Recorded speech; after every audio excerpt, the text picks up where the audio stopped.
Maccabée, aux 12 tribus dans la dispersion, salut. J'ai le plaisir d'accueillir aujourd'hui sur ma chaîne Pierre Joly, avec qui j'ai déjà eu l'occasion de faire une émission en deux parties sur Monseigneur Tuc, le premier évêque c'est des vacantistes, que je vous invite bien évidemment à visionner si ce n'est pas déjà fait, pour découvrir la genèse de la résistance. Pierre, comment vas-tu? Très bien, ça va. Et toi? Bah, écoute, je vais très bien, merci. Cette nouvelle émission que nous allons faire sera donc consacrée à l'abbé Pierre, personnage on ne peut plus sulfureux sur lequel tu t'es penché. Oui, exactement. Dans cette émission, nous préférons le dire d'emblée, nous n'avons pas l'intention d'aborder les récentes accusations d'agression sexuelle à l'égard de l'abbé Pierre. Il faudra encore certainement du temps pour démêler le vrai du faux dans une affaire qui connaîtra peut-être encore de nouveaux rebondissements, et nous n'avons pas l'intention de jouer les détectives amateurs. D'autant plus que l'abbé Pierre n'est plus là pour se défendre et qu'il serait bien facile de l'enfoncer sans même savoir quoi que ce soit de la véracité de ses accusations. Innocent ou coupable, espérons simplement que la vérité soit faite, que ce soit pour le laver de tout soupçon ou pour le condamner définitivement. Une chose est en tout cas certaine, l'abbé Pierre est loin, mais alors très loin, d'être le saint homme que de nombreux conciliaires s'imaginent. Cet individu est pratiquement devenu, dans la secte moderniste, un symbole de vertu chrétienne alors qu'il n'en est rien. Nous allons maintenant détruire ce mythe pour démasquer un peu plus la supercherie moderniste. La première chose à dire sur l'abbé Pierre, et tu vas nous l'expliquer en détail Pierre, est qu'il avait des mœurs pour le moins dissolues. Alors oui, effectivement. En fait, en lisant son livre Mon Dieu, pourquoi, publié chez Plon en 2005, soit environ 2 ans avant sa mort, j'ai eu le malheur de tomber sur quelques passages qui sont extrêmement choquants.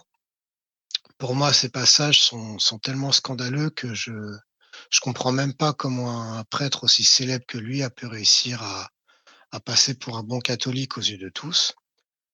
J'ai notamment découvert, qu'il avait bafoué son vœu de chasteté. Dans ce même livre, je crois que c'était à la page 14, il écrivait par exemple, citation: «J'ai donc connu l'expérience du désir sexuel et de sa très rare satisfaction, mais cette satisfaction fut une vraie source d'insatisfaction car je sentais que je n'étais pas vrai». Alors après, certaines personnes pourront penser que j'exagère en disant que l'abbé Pierre n'a pas été fidèle à son vœu de chasteté. Mais cette affirmation est clairement confirmée par le témoignage de Laurent Desmar, ancien secrétaire de l'abbé Pierre, qui a reconnu que ce prêtre avait eu des relations sexuelles après son ordination. Il a, entre guillemets, avoué avoir eu des écarts. Oui, il l'a avoué dans un dernier bouquin qu'il a fait, Mon Dieu pourquoi, qui a fait ça avec Frédéric Lenoir, et il a avoué cet écart. Oui, C'est-à-dire qu'il a eu des relations sexuelles avec oui, des oui, femmes. oui, oui, oui, oui. Lorsqu'il était prêtre. Bah, je pense oui. Et il ne dit pas exactement les choses, mais oui. Et ça, vous qui l'avez bien connu, ça vous étonne? Non, non, non. Non, non, il était très attiré, enfin, par les femmes, et c'était quelque chose qui le torturait, Carrément. Ah oui, Ouais. oui. L'abstinence, il disait toujours, l'abstinence volontaire, c'est vraiment quelque chose de difficile à vivre. Mais avant d'étudier en détail les écrits les plus hétérodoxes de l'abbé Pierre, je commencerai par le présenter brièvement. Alors, Henri Grouès, dit l'abbé Pierre, est né en 1912 à Lyon et mort à Paris en 2007. Ordonné prêtre en 1938, il sera incardiné dans le diocèse de Grenoble en 1939. La même année, il sera nommé vicaire de la basilique Saint-Joseph de Grenoble par monseigneur Alexandre Caillot. En 1945, il s'engage en politique au sein du Mouvement républicain populaire, un parti centriste se définissant comme démocrate chrétien, partisan d'une vision non conservatrice. Ensuite, après s'être présenté aux élections législatives, il réussira à être élu à 3 reprises député de Meurthe-et-Moselle. En 1950, il décide de quitter ce parti après l'incident de Brest, dans lequel l'ouvrier Édouard Mazet a été tué d'une balle dans la tête par les forces de l'ordre durant une manifestation. Il rejoint alors la Ligue de la Jeune République, un parti politique socialiste créé par Marc Sangnier, fondateur d'un autre mouvement politique appelé le Sillon, qui a été condamné par le pape Saint Pie X. Par ailleurs, l'abbé Pierre est surtout connu pour être le fondateur du mouvement Emmaüs, une organisation caritative ayant pour but de lutter contre la pauvreté et l'exclusion. Ceci dit, afin de mieux comprendre l'imposture que représente l'abbé Pierre, je me contenterai simplement de commenter certains textes de son livre Mon Dieu, pourquoi, en comparant les citations de ce prêtre avec l'enseignement de l'Église. Pour cela, je résumerai son livre en 10 points principaux. Avant cela, j'aimerais juste préciser que nous n'entendons pas là non plus faire le procès de l'abbé Pierre. Dieu s'en est de toute façon déjà chargé, et ne croyez pas qu'il nous soit agréable de briser le mythe autour de cet homme. Bien au contraire, c'est avec tristesse et pitié que nous évoquons son souvenir. Nous espérons sincèrement qu'il ait malgré tout pu sauver son âme, bien que très honnêtement nous n'y croyons pas beaucoup, mais n'hésitez pas à prier pour lui et à vous souvenir de sa personne lorsque vous récitez votre chapelet. Oui, merci de le rappeler, car il ne manque pas de personnes pour nous imputer des intentions malhonnêtes ou simplement de la méchanceté dès que nous traitons un sujet sensible. Il est évident que nous ne sommes pas coupables des faits que nous exposons, nous ne faisons que les constater. C'est ceux qui les ont commis qui doivent rendre des comptes, pas ceux qui les exposent. Donc n'hésitons pas à prier pour l'abbé Pierre, mais la charité ne nous interdit pas de dévoiler l'imposture qu'il représente. Bien au contraire, il faut informer ceux qu'il a contribué à égarer. Donc le premier point que je souhaite évoquer est la position de l'abbé Pierre par rapport au entre guillemets mariage des homosexuels et l'adoption des enfants par des couples homosexuels. À la page 22 de son livre, l'abbé Pierre écrivait ceci: Je comprends le désir sincère de nombreux couples homosexuels qui ont vécu leur amour dans l'exclusion et la clandestinité, de faire reconnaître celui-ci par la société. Jusqu'à son décès, j'ai eu comme secrétaire le père Peretti, qui ne faisait pas mystère de son homosexualité et qui est l'un des fondateurs d'une association chrétienne pour la reconnaissance de l'homosexualité, David et Jonathan. J'ai récemment rencontré les membres de cette association. Je leur ai dit que le mot mariage était trop profondément enraciné dans la conscience collective comme l'union d'un homme et d'une femme pour qu'on puisse, comme cela, du jour au lendemain, utiliser le même mot pour un couple de même sexe. Cela créerait un traumatisme et une déstabilisation sociale forte. Pourquoi ne pas utiliser le mot d'alliance tout aussi beau et moins étroitement marqué dans l'usage social?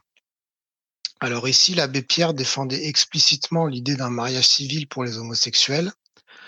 Notons qu'à aucun moment il ne condamne l'homosexualité. Pire encore, il se vantait même d'avoir discuté avec une association faisant la promotion de cette pratique sexuelle contre nature. Ceci est extrêmement grave, car l'Église a toujours éprouvé l'homosexualité. Par exemple, dans sa bulle Horrendum illud Celus, le pape Saint Pie V enseignait que l'homosexualité constitue un crime horrible, infâme et exécrable. De plus, dans le 11e canon du Troisième Concile de Latran, le pape Alexandre III a décrété l'excommunication de ceux qui commettent le péché contre nature. Dans son livre Les Confessions, saint Augustin écrivait également la chose suivante: Il est entendu que les crimes contre nature doivent être partout et toujours exécrés et punis comme les crimes des sodomites. Quand bien même tous les peuples les commettraient, ils seraient quand même passibles de la même accusation devant la loi divine qui n'a pas fait les hommes pour qu'ils fassent usage d'eux-mêmes ainsi. C'est surtout violer l'alliance même qui doit nous unir à Dieu que de polluer cette nature dont il est l'auteur par la perversité de notre libido. Des gens qui souhaitent que je me fasse virer parce que je dis que l'homosexualité n'est pas un péché, il semble y en avoir un paquet. Par contre, des gens qui sont capables de m'apporter des arguments rationnels pour me démontrer que ce que j'ai dit est faux, et pourquoi pas même me démontrer que dans la Bible ou dans le catéchisme de l'Église c'est bien montré que l'homosexualité est un péché, ça j'en ai pas trouvé. Alors à tous les homophobes refoulés qui se cachent derrière la religion, laissez-moi vous lire cette phrase du pape François. Si une personne gay cherche Dieu et fait preuve de bonne volonté, qui suis-je pour la juger? A priori, si on était face à un péché aussi caractérisé, comment le pape, le représentant de l'Église, pourrait tenir de tels propos? Alors ce qu'on peut tout de suite voir, c'est que l'écrasante majorité des conciliaires aujourd'hui est totalement incapable d'entendre et d'accepter de tels propos. Eux qui nous accusent d'être des intégristes, pour des paroles 100 fois moins dures, que diraient-ils en entendant saint Augustin? Le traiterait-il d'intégriste comme il nous traite nous d'intégristes? Et cela prouve d'ailleurs qu'ils ne professent pas la même religion que nos saints et que pire encore, ils la condamnent.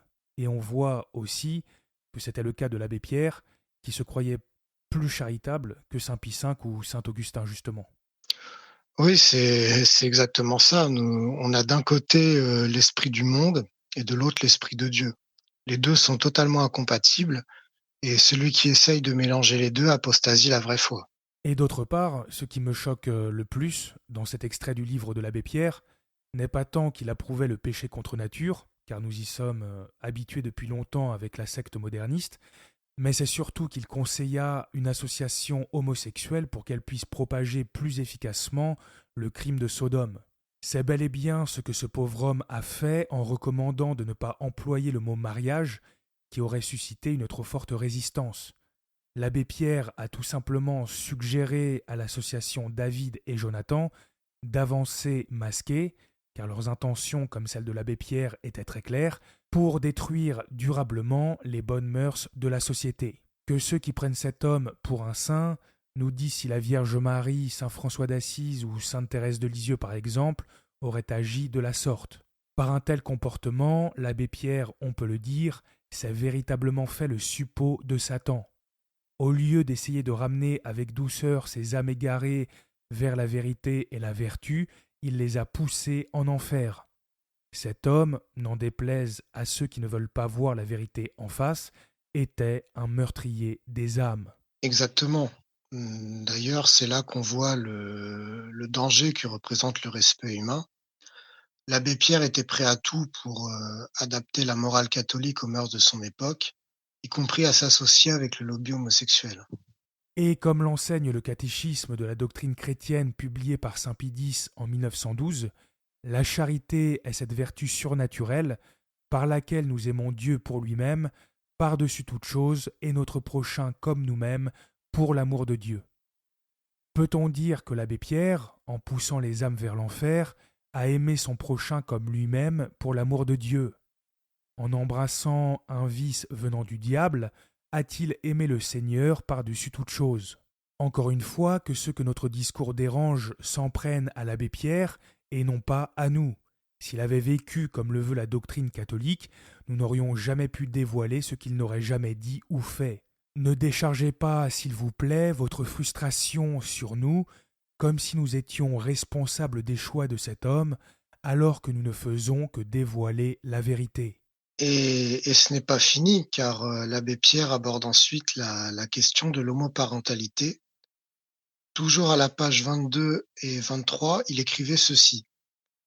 La question de l'adoption d'enfants est d'une grande complexité. On ne peut pas la traiter légèrement. Elle relève, entre autres, et de mon point de vue peut-être surtout, d'un discernement psychologique. Prenons le temps d'écouter les psychologues, de voir dans la durée, là où l'expérience a été menée, si véritablement le fait de ne pas avoir de parents de sexe différent ne porte pas préjudice psychologique ou social à l'enfant. Ce serait à mes yeux la meilleure des raisons qui pourrait interdire l'homoparentalité. Car pour le reste, on sait tous qu'un modèle parental classique n'est pas nécessairement gage de bonheur et d'équilibre pour l'enfant. Il faudrait s'assurer que cette particularité ne constitue pas un handicap insurmontable, ou trop lourd à porter pour l'enfant. Mais en fait, il n'y a pas besoin d'être un expert en psychologie pour se rendre compte que l'homoparentalité peut porter un préjudice à l'enfant. Inutile de mener des expériences pour savoir si l'homoparentalité doit être interdite ou non.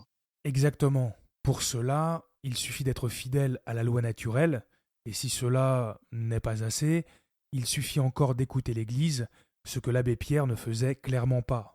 Je crois qu'à ce stade, on peut le dire, l'abbé Pierre était un précurseur du mouvement LGBT.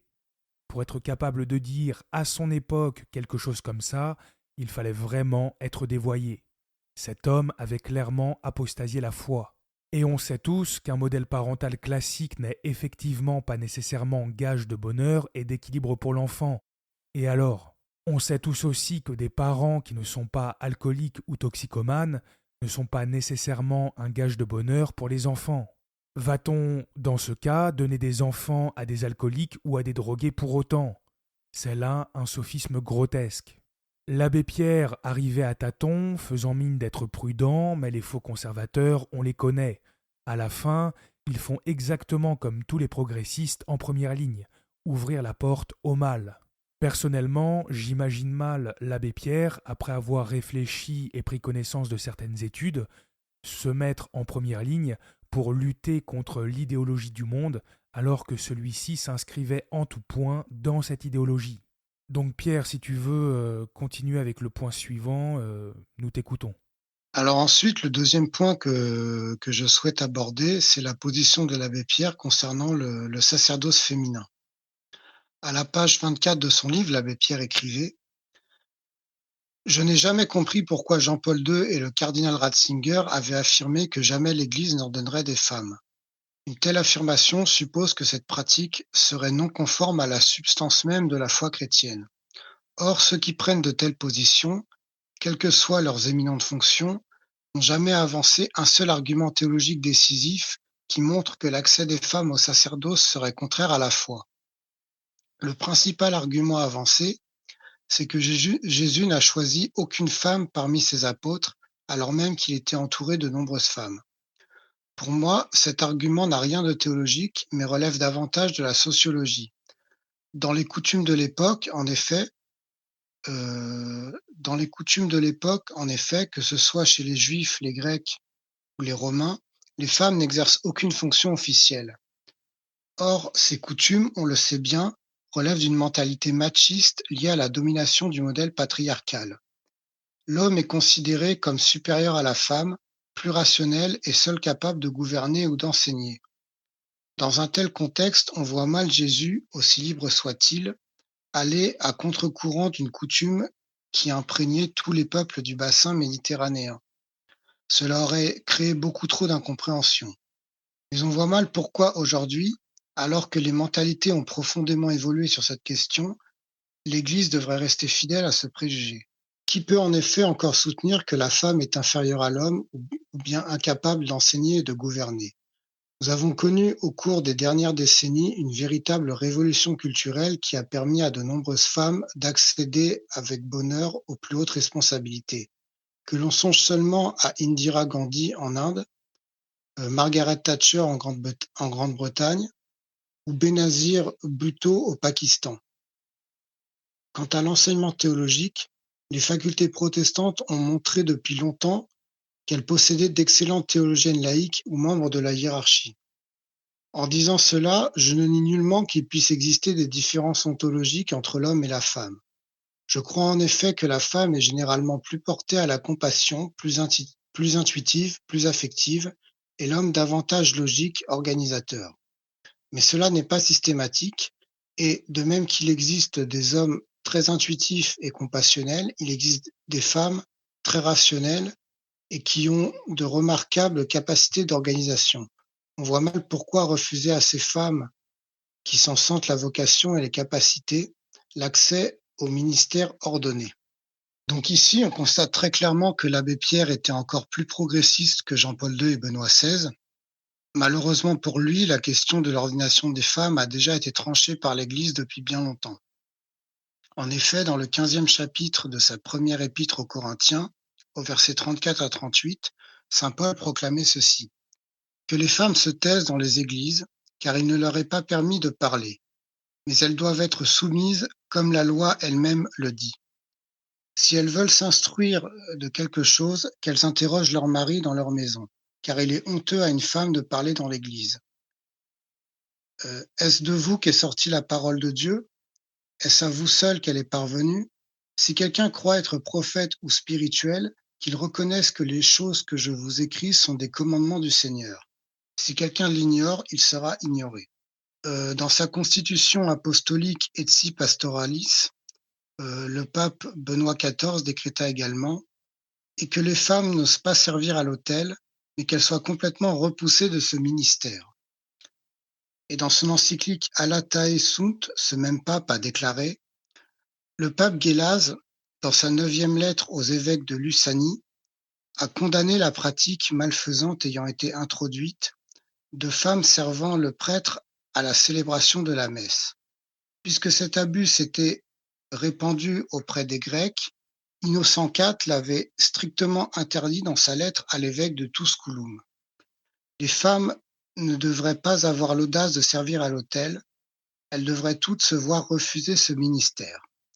Nous avons aussi interdit cette pratique dans les mêmes termes dans la dite constitution qui est la nôtre.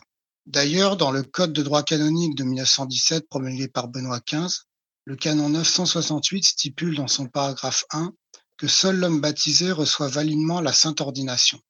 Alors là, on constate que l'abbé Pierre, déjà favorable au pseudo-mariage gay et même à l'adoption des enfants par des homosexuels, s'inscrit dans la droite lignée wokiste.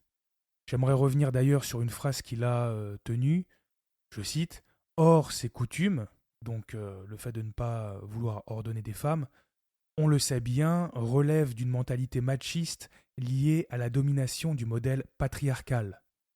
Alors déjà, un prêtre prétendument catholique qui contredit ouvertement le magistère de l'Église, c'est une chose, mais là, force est de constater qu'il s'exprime comme une féministe, on dirait une fémène quand on l'entend. Il va d'ailleurs jusqu'à dire que les hérétiques protestants ont d'excellentes théologiennes. Alors quelle était donc la religion de l'abbé Pierre pour oser dire que l'on pouvait être excellent dans quelque chose de faux? Si les protestants ont d'excellentes théologiennes, alors pourquoi pas les mormons ou les témoins de Jéhovah? À partir du moment où on passe outre la vérité, qui décide à partir de quel moment on peut être excellent ou pas? C'est à ça notamment qu'on voit que l'abbé Pierre était un véritable relativiste. Et pour oser dire qu'il n'y avait aucun argument théologique contre le sacerdoce féminin, il ne devait visiblement pas connaître grand-chose à la foi catholique. Comme tu viens de le montrer, Pierre, la question a déjà été tranchée par le magistère depuis longtemps, et de toute façon, celui qui a l'Esprit de Dieu ne peut même pas envisager une telle chose.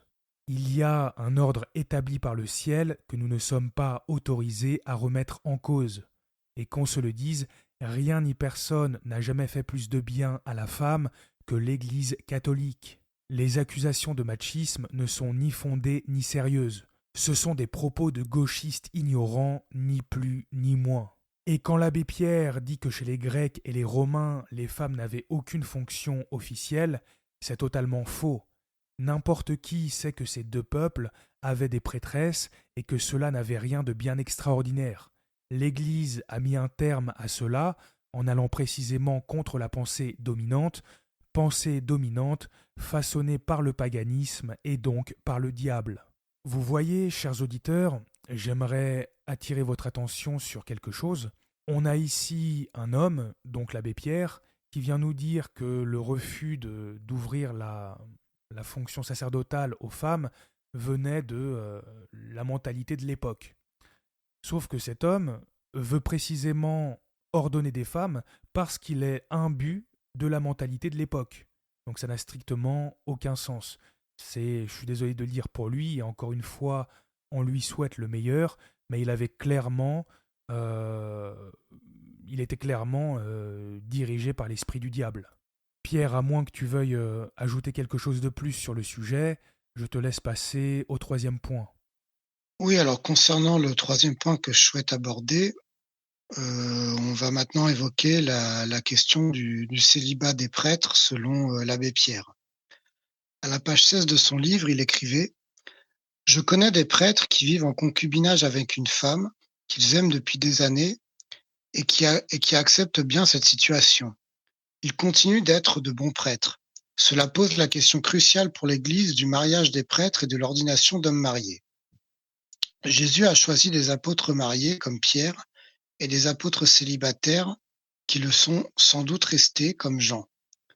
L'Église a maintenu cette double vocation pendant des siècles avant d'imposer le célibat aux prêtres, comme cela était déjà le cas pour les évêques.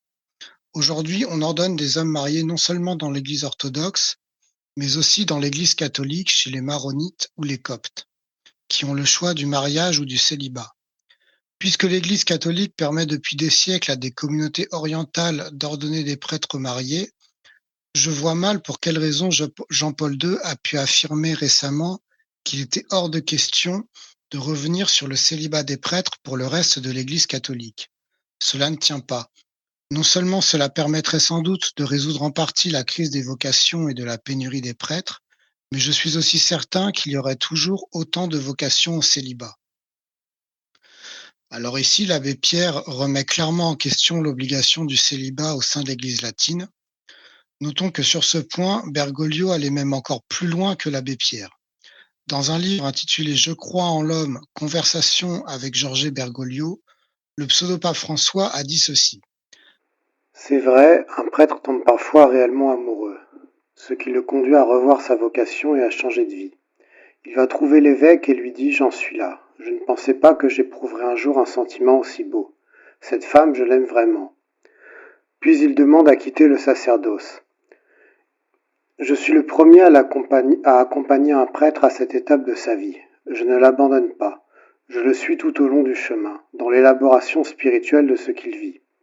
S'il est sûr de sa décision, je l'aide même à trouver un emploi. Mais ce que je ne tolère pas, c'est la double vie. S'il ne peut pas remplir son ministère, je lui conseille de rester chez lui, le temps que nous demandions une dispense, c'est-à-dire l'accord de Rome qui l'autorise à recevoir le sacrement du mariage.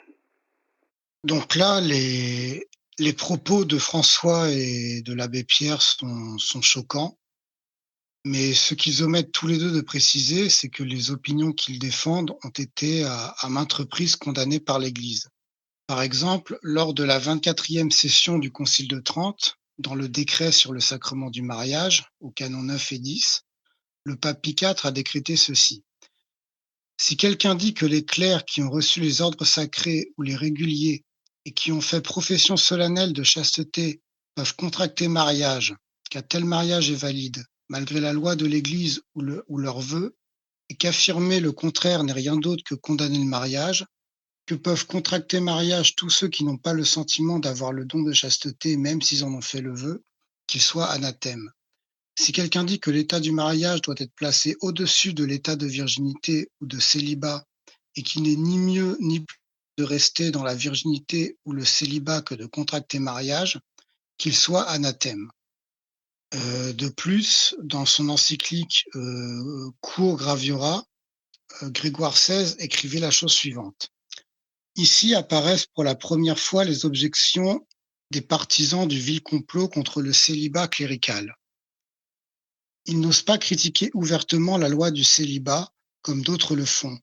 Néanmoins, ils en bavardent avec une audace seulement équivalente à leur erreur.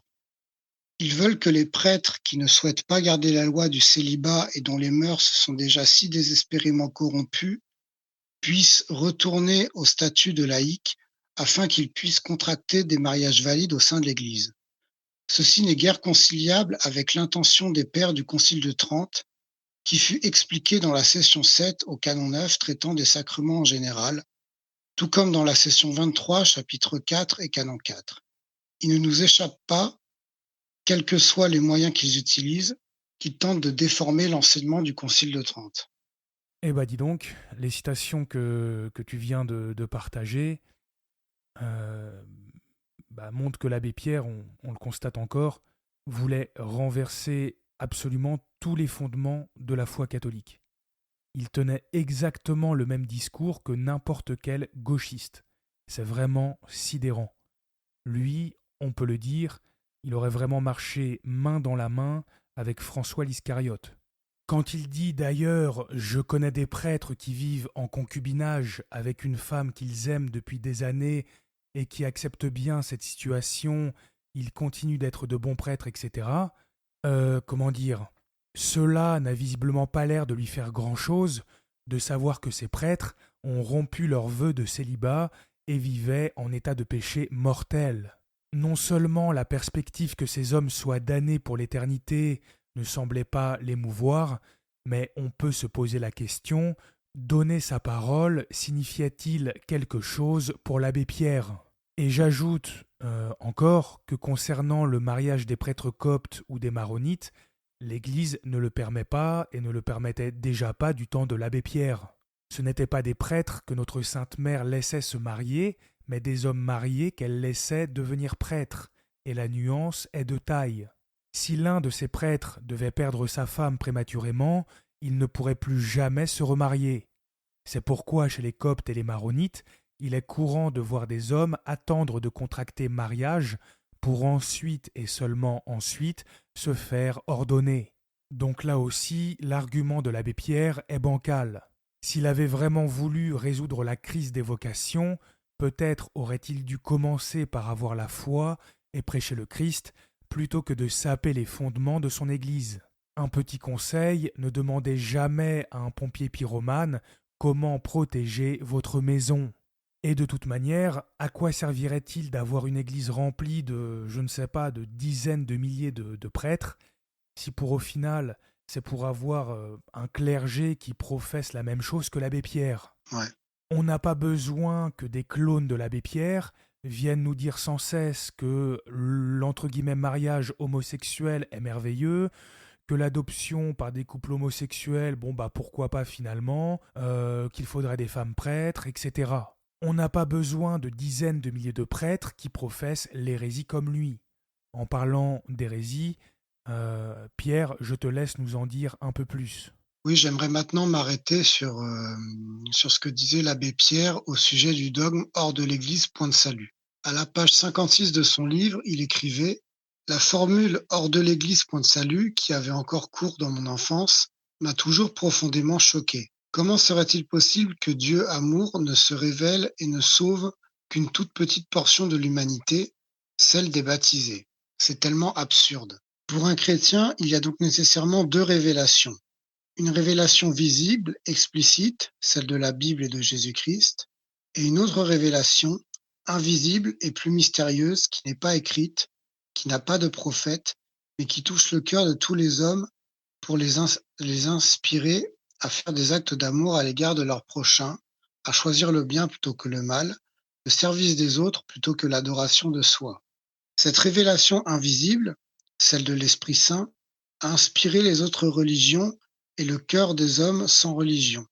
C'est par elle que tous les courants de pensée, religieux ou non, affirment « tu aimeras » et mettent la compassion au sommet des vertus. La révélation historique donne des responsabilités aux chrétiens, mais elle n'est que l'un des aspects d'une révélation mystérieuse, invisible, qui concerne tout homme. Je suis convaincu que chaque être humain est éclairé par l'Esprit Saint. Depuis qu'il y a des êtres humains sur Terre, la conscience de chacun d'entre eux a pu s'éveiller pour consentir au « tu aimeras ». Alors ici, l'abbé Pierre avoue clairement qu'il rejette le dogme sur la nécessité d'appartenir à l'Église pour être sauvé.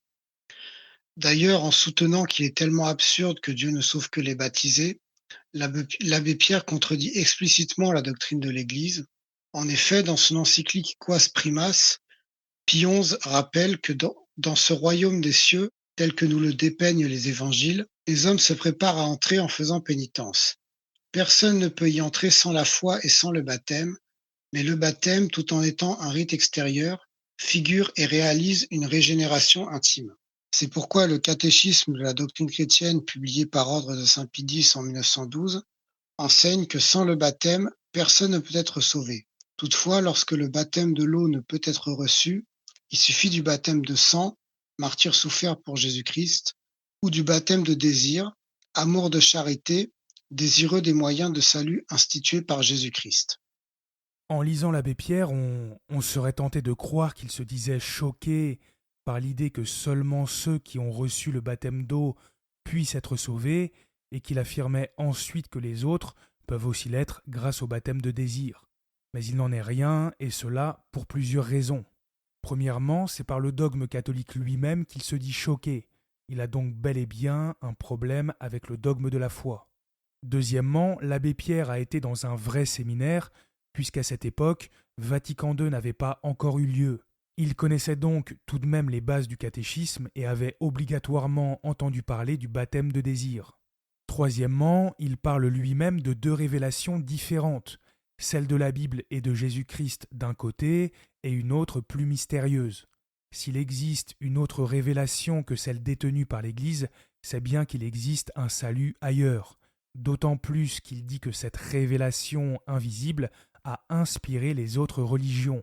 Si donc les hommes peuvent se sauver grâce à une autre révélation portée par d'autres religions, c'est bien que les autres religions permettraient de se sauver. Et oser dire que la révélation chrétienne n'est qu'un aspect d'une plus grande révélation, c'est professer ouvertement une doctrine qui n'a jamais été tenue dans l'Église. Cet homme était un hérétique manifeste.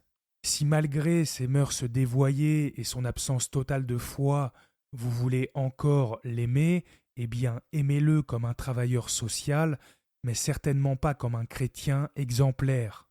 Cet homme n'était définitivement pas catholique. Si le dogme hors de l'Église point de salut le choquait, c'est précisément parce qu'à ses yeux l'Église n'était au final qu'une institution comme les autres, et une institution qu'il appréciait tellement peu qu'il voulait la défigurer. Et entre nous, une révélation que l'Église ignore, c'est une révélation qui ne peut venir que du diable. Et pour prouver que tout ce que nous disons ici est vrai, eh bien, Pierre, je te laisse aborder le 5e point. Oui, alors le 5e point que je voulais maintenant évoquer, c'est le sujet de l'existence de l'enfer que l'abbé Pierre niait. À la page 55 de son livre, l'abbé Pierre écrivait « Contrairement à ce que croient beaucoup de chrétiens, aucun concile n'a jamais affirmé l'existence de l'enfer. La prédication chrétienne a souvent utilisé la peur de l'enfer pour convertir les âmes, ce qui me paraît d'ailleurs une très mauvaise méthode. Mais rien ne permet d'affirmer que l'enfer existe, ou bien, ce qui revient au même, qu'il y ait un seul damné dedans. » Alors ici, l'abbé Pierre ment ouvertement en soutenant qu'aucun concile n'a jamais affirmé l'existence de l'enfer. Et pour cause, car plusieurs conciles ont rappelé cette vérité. D'abord, lors du premier concile de Lyon, dans sa lettre Sub Catholicae Professione à l'évêque de Tusculum, le pape Innocent IV écrivait ceci. « Mais si quelqu'un meurt sans pénitence en état de péché mortel, il ne fait pas de doute qu'il sera tourmenté pour toujours par les feux de l'enfer éternel. » Ensuite, lors du concile de Florence, dans sa bulle Laetentur Caeli, le pape Eugène IV a déclaré quant aux âmes de ceux qui disparaissent en état effectif de péché mortel ou seulement originel, elles descendent aussitôt en enfer pour y être punies cependant de peines inégales. Par ailleurs, durant ce même concile, dans la célèbre bulle Cantate Domino, le pape Eugène IV a également enseigné « Elle, donc la très sainte Église romaine, croit fermement, professe et prêche qu'aucun de ceux qui se trouvent en dehors de l'Église, non seulement païens, mais encore juifs ou hérétiques et schismatiques, ne peuvent devenir participants à la vie éternelle, mais iront dans le feu éternel qui est préparé par le diable et ses anges, à moins qu'avant la fin de leur vie, il ne lui ait été agrégé. » Enfin, lors de la 6e session du Concile de Trente, dans le 8e canon du décret sur la justification, le pape Paul III a décrété ceci. « Si quelqu'un dit que la crainte de l'enfer, par laquelle, en nous affligeant de nos péchés, nous nous réfugions dans la miséricorde de Dieu, ou nous nous abstenons de péché, est un péché ou rend les hommes encore pires, qu'il soit anathème. » Notons d'ailleurs que notre Seigneur Jésus-Christ a plusieurs fois prêché l'existence de l'enfer. D'abord, dans le 5e chapitre de l'Évangile selon saint Matthieu, au verset 22, le Christ déclare « Mais moi je vous dis que quiconque se met en colère contre son frère sera soumis au jugement, et celui qui dira à son frère Raka sera soumis au conseil, mais celui qui lui dira fou sera soumis à la géhenne du feu. » Ensuite, dans le 10e chapitre de l'Évangile selon saint Matthieu, au verset 28, notre Seigneur a proclamé « Ne craignez point ceux qui tuent le corps et ne peuvent tuer l'âme, mais craignez plutôt celui qui peut précipiter l'âme et le corps dans la géhenne. » Ensuite, dans le 25e chapitre de l'Évangile selon saint Matthieu, au verset 41, notre Seigneur disait « Allez loin de moi, maudit, au feu éternel, qui a été préparé au diable et à ses anges. » Et enfin, dans le 15e chapitre de l'Évangile selon saint Jean, au verset 6, notre Seigneur a dit « Si quelqu'un ne demeure pas en moi, il sera jeté dehors comme le sarment, et il séchera, et on le ramassera, et on le jettera au feu, et il brûlera. » Pour être tout à fait honnête, j'ai été un peu surpris de t'entendre dire que l'abbé Pierre mentait ouvertement car tu es normalement plus tempéré que moi, mais là où je te rejoins, c'est que cet homme avait, comme je l'ai dit, été formé durant 6 ans dans un vrai séminaire catholique avant Vatican II. Il est impossible qu'il n'ait jamais étudié la question de l'enfer, donc à moins d'une ignorance profonde que nous ne serions même pas en mesure d'expliquer, oui, on peut se demander si cet homme n'était pas un menteur. Et quant au conciliaire qui aurait voulu tordre les propos de l'abbé Pierre concernant le dogme hors de l'Église point de salut pour entretenir l'illusion de sa catholicité, eh bien là, les choses sont claires. Cet homme pensait effectivement qu'il y avait un salut hors de l'Église, puisqu'il n'y avait pas d'enfer, à l'en croire, et que tous les hommes, donc même ceux qui étaient en dehors de l'Église, auraient été forcément sauvés eux aussi. Mais encore, il y a autre chose qui me dérange avec l'abbé Pierre. Comme on l'a vu, quand un dogme le dérange, il le prend et hop, il le jette derrière son épaule. Et, quand ça l'arrange, il voudrait s'appuyer sur des conciles pour donner du poids à sa position. Mais honnêtement, de qui se moquait-il? Il ne peut pas piétiner la foi catholique quand ça l'arrange, et ensuite venir dire aux autres « Ah mais vous voyez, en fait, l'enfer c'est pas catholique ». Soit il jette la foi, soit il la professe. C'est pas un coup sur deux quand ça fait ses affaires. Là, on est vraiment dans le relativisme et le protestantisme le plus ridicule.